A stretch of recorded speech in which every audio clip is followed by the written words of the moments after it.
শহীদ শরীফ ওসমান বিন হাদির কবর জিয়ারত করার জন্য আপনারা দেখতে পাচ্ছেন যে বিএনপির ভারপ্রাপ্ত চেয়ারম্যান তারেক রহমানের যে গাড়িবহর সেটি কিন্তু এই মুহূর্তে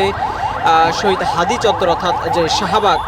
সেই শাহবাগের দিকে এগিয়ে আসছে। তারা কিন্তু ঠিক হোটেল ইন্ডিয়ান কন্টিনেন্টাল থেকে আপনি দেখছেন যে সাদা গাড়ির ভিতরে হাত নাড়িয়ে কিন্তু সকলকে শুভেচ্ছা জানাচ্ছেন বিএনপির ভারপ্রাপ্ত চেয়ারম্যান তারেক রহমান। তিনি তার যেই বুলেট প্রুফ সাদা গাড়িটি যেটি আমদানি করা হয়েছিল সেই গাড়িতে চড়ে কিন্তু তিনি আসছেন এবং আপনি দেখছেন যে ঠিক এই গাড়িটির ভিতরে কিন্তু বিএনপির ভারপ্রাপ্ত চেয়ারম্যান তারেক রহমান তিনি রয়েছেন এবং তিনি কিন্তু রাস্তার দুধারে অবস্থান নেওয়া বিএনপি এবং এর অঙ্গ সহযোগী সংগঠনের যেই নেতাকর্মীরা রয়েছে তাদেরকে কিন্তু হাত নাড়িয়ে ধন্যবাদ জানাচ্ছেন এবং চারপাশে অবস্থান নেওয়া বিএনপি ছাত্রদল যুবদল স্বেচ্ছাসেবক দল সহ অন্যান্য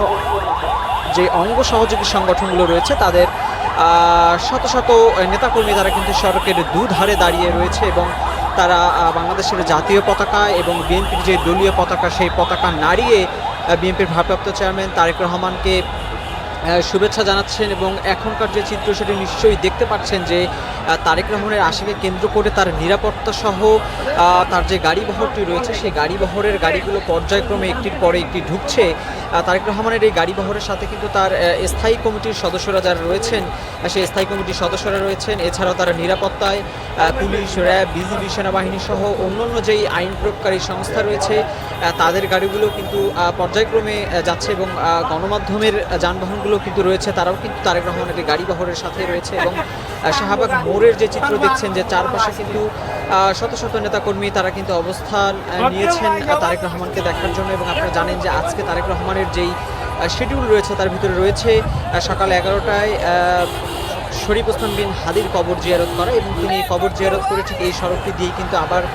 চলে যাবেন রাজধানীর আগারগাঁয়ের উদ্দেশ্যে। সেখানে তিনি নির্বাচন কমিশন সচিবালয়ে যাবেন এবং তার যেই ভোটার তালিকায় নিবন্ধনের যে রেজিস্ট্রেশন কার্যক্রম সেটি তিনি সম্পন্ন করবেন এবং সেখান থেকে কিন্তু তিনি যাবার কথা রয়েছে আগারগাঁয়ে অবস্থিত যে পঙ্গু হাসপাতাল যেখানে জুলাই আন্দোলনের আহতরা চিকিৎসাধীন রয়েছেন সেখানে। তবে বিএনপির পক্ষ থেকে পরবর্তীতে আবারও জানানো হয়েছে যে সেখানে আসলে বর্তমানে কোনো জুলাই আহত চিকিৎসাধীন না থাকায় তিনি হয়তোবা সেখানে যাবেন না। তবে শহীদ শরীফ ওসমান বিন হাদির কবর জিয়ারত করে তিনি সোজা আগারগাঁয়ে যাবেন এই বিষয়টি কিন্তু এখন পর্যন্ত নিশ্চিত। এবং তার আশাকে কেন্দ্র করে আপনি দেখতে পাচ্ছেন যে শহীদ হাদি চত্বর বা শাহবাগে